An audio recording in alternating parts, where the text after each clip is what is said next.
thrilled to be together with you in solidarity, but as you heard before, not at all thrilled that we have to be here today. There's a lot of other things I'd rather be doing on a chilly Saturday afternoon, but I'm glad we're here. And I'm going to say a few words to our Premier. I'm not going to say very many words to our Premier, because she's not listening. True. I want to talk mostly to all of you. But I want to start with a few words to the Premier. So Premier, you won your leadership review today. Congratulations. Thanks. I hope it was worth it.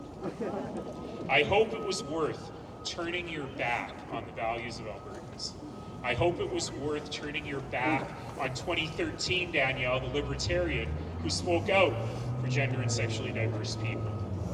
I hope it was worth waking up Albertans to who and what you really are. Because, Premier, Albertans are better than their government. Yeah. Albertans will look after one another, and Albertans will make sure that on this land where people have been gathering for thousands of generations, we will continue to make a safe place for everyone. Yeah. And we will do that despite you and our government. All that work you did, Premier, all that work you did to get 3,500 people to vote for you. Well, guess what, Premier?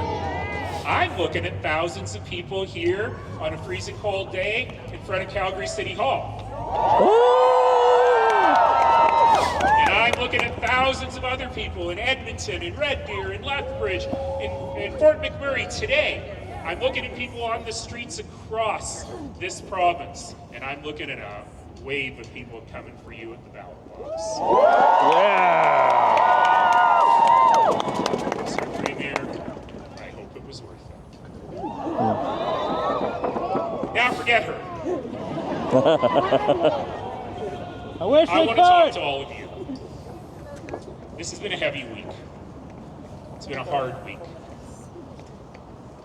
It's only been my first week, by the way, in the legislature. I've only been in the new job for 4 months. And by the way, being in the legislature, sorry gang, it's exactly as horrible as you think it is. Not because of them, they're wonderful. Yes. But you get in a bubble, and you start thinking that everyone in Alberta is as horribly divided as the legislature is, almost half and half. And you get in a bubble thinking that the things that you're talking about in question period, from 1:50 to 2:45 p.m. every Monday to Thursday, by the way, is all that Albertans ever talk about. And you start to wonder and you start to worry, am I really speaking for Albertans? Am I with people in Alberta? And so Julia Hayter told me this morning the way that she gets out of the legislature bubble is on the weekends she knocks on doors and talks to real people. And I am thrilled here to actually be talking to all of you. But I also know that for many, many of us and for a lot of people here today, this has been a really heavy week. And I want to remind you that it was almost a year ago that the Premier, well, it wasn't that long ago, but it was 11 months ago that the Premier sort of foreshadowed after seeing what happened in New Brunswick. Oh yeah, what happened to that guy? And then after seeing what happened in Saskatchewan, oh, what happened to that guy? Still the Premier, but lost almost half of his seats. Ooh. She saw that example, and she saw the examples of her political heroes, as she calls them, Ron DeSantis and Christino. Boo! The puppy killer. She said, you know what? Let's try that here. Boo. And then they polled. They spent money to figure out which vulnerable group was the least popular. Shame. And here's the thing. I shouldn't have to say this in this group, but to me, regardless of what you think about trans people, regardless of if trans people make you uncomfortable, regardless if you don't think that trans people deserve full and authentic and rich lives. Now look, you're wrong, and I'll convince you you're wrong. But that's not the point. The point is that we have a government that, regardless of what you think, chose vulnerable children with a high risk of self-harm and suicide as the group they want to push back on. Shame! That's not how normal governments work. That's not how grown-up governments work. That is not how anybody who wants to govern for everyone in this province should do their job. But that's what we got. So, when she released that video, January the 31st, it started with soft music and soft lights and soft words. And she talked about how she loves trans people and she wants the best for them. Liar! And for a minute, I watched that and I felt a weight come off my body and I exhaled. And I said, it's gonna be okay. Oh, I was wrong. And then she started to talk words of extraordinary hate, disguised as words of love, as she explained that she was going to put forth the most anti-human policies that we've seen anywhere in this country. Shame! And then she said, but I'm going to consult with all of you. I'm going to talk with all of you. We're going to spend the summer making it better. Liar! So how many of you went to a consultation with Danielle Smith this year? Anyone? Do we know who she talked to? Well, I'll tell you one thing. You heard this already, but I'm going to repeat it.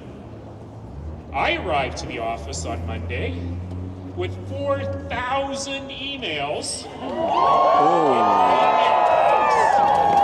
Not form letters. People who had taken the time to write a letter about why they're so upset about this legislation. That's consultation for you. That's the consultation of Albertans who are saying, leave the kids alone.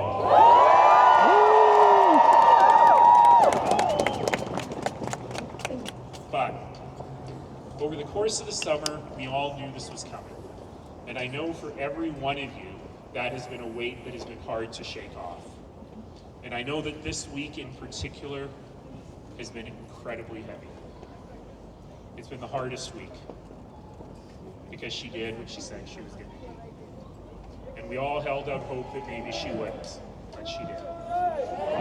Shame! So, I want to talk to all of you today.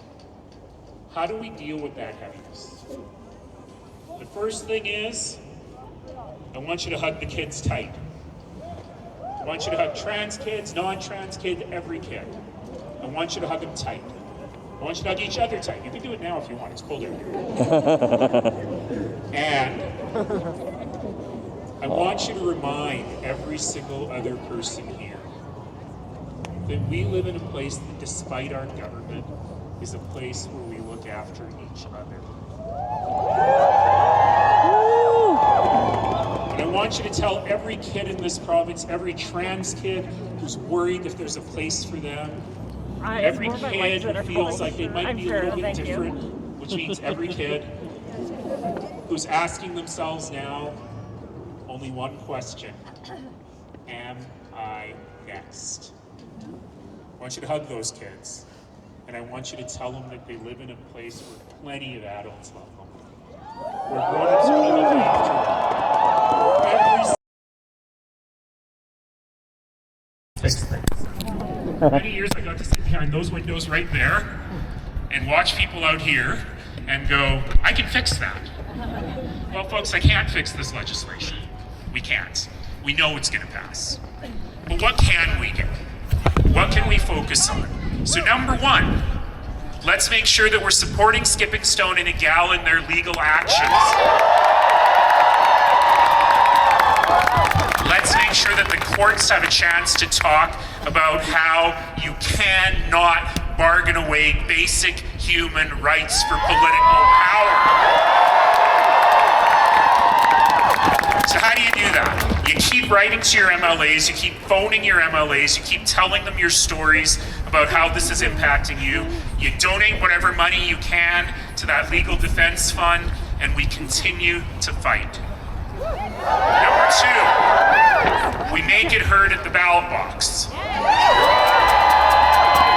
Our election, our provincial election, is not for 3 years, but there's plenty of things in between then and now. So, of course, I have to tell you that the first way to send the UCP a message is to ensure that we win that by-election in Lethbridge West, so that they understand that they can't continue this way. So if you've got friends and family in Lethbridge, you've got students going to school down there, get them engaged, get them involved, make sure they're sending a message. We will always take your money. Generous tax credits are available. And if you're so inclined, it's a beautiful drive, go down and knock on some doors down there, or go to albertandp.ca/volunteer, sign up to get on the phone and talk to people down there. Number two, exactly a year from now, we will have municipal and school board elections across Alberta. Let's make sure that we are supporting candidates for city council, for mayor, and for school boards, critically for school boards, who believe in protecting every single person's human rights.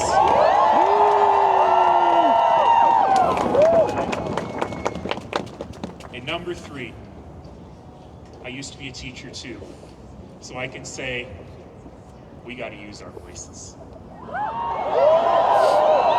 We got to use our voices to make sure this government understands that those 4,200 people who voted in Red Deer do not represent Albertans. Do not represent who we are as a people.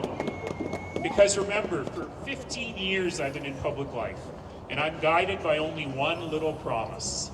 And that one little promise is that we are lucky enough to live in a place that, regardless of what you look like, regardless of where you come from, regardless of how you worship, and regardless of whom you love, you belong here. Yeah. Be safe here. Yeah. You will have boundless opportunity here. Your kids and their kids will live lives of dignity and authenticity right here. That is the promise of this place. That is what we have built together. It has taken generations to build that kind of promise under this endless blue sky that we get to live under most days. And we are not going to let this government break that promise. Because it is the promise of who we are. It is the promise of Alberta. And what we know is that despite how politics feel right now, we know, as Dr. King reminded us, that the long arc of history bends towards justice. But it doesn't just do it on its own. We have to grab that arc and pull it to justice. Yeah. And that is what we will do together, because we know that right here, right now, on this land, as always, fear and division and hatred and mean-spiritedness and evil can never win. And empathy and kindness and caring and, yes, love will always win. Sometimes when I talk like that, people think that I'm being very weak and very soft. Sometimes they call us snowflakes. But as you heard from Heather and others, the real snowflakes in this government, the real snowflakes here in this government, they're scared of us. They're scared of everything. And for 11 years, I got to run the City of Calgary's snow removal system. So I know very well that there is no force more powerful than enough snowflakes put together. So in this cold wind today, let's bring on the blizzard, shall we? Because there's one thing we know, and that thing, you've heard it already today, is that we're not going to give up. Because, friends, we will fight. Yeah. We will win. We will fight. We will win. We will fight. We will win. We will fight. We will win. We will fight. We will win. Ladies and gentlemen, let's get to work and let's build that Alberta for every single one of us, for Alberta, for all of us. Yeah. Let's hear it for Nenshi and the Rockettes. Woo! Come on, Joe, let's do the high kick. There you go. Hey! All right, really quickly, before everybody takes off, just one last thing that we want to say. Please make sure you're following QCU on Instagram, social media, qcu.yyc, Skipping Stone, Momentum Canada, and Transaction Alberta. We will be having another event on November 20th. It's the Transgender Day of Remembrance. That will be happening at McDougall. We are organizing a die-in and candlelight vigil to commemorate the lives lost to transphobia this year. So please mark your calendars now for November 20th. Thank you so much for coming down, everyone. Yeah. Come on over, everybody. Get in this. We're going to be famous. I'm sure everyone on Twitter will be very kind. Want it, take it. Thank you for coming.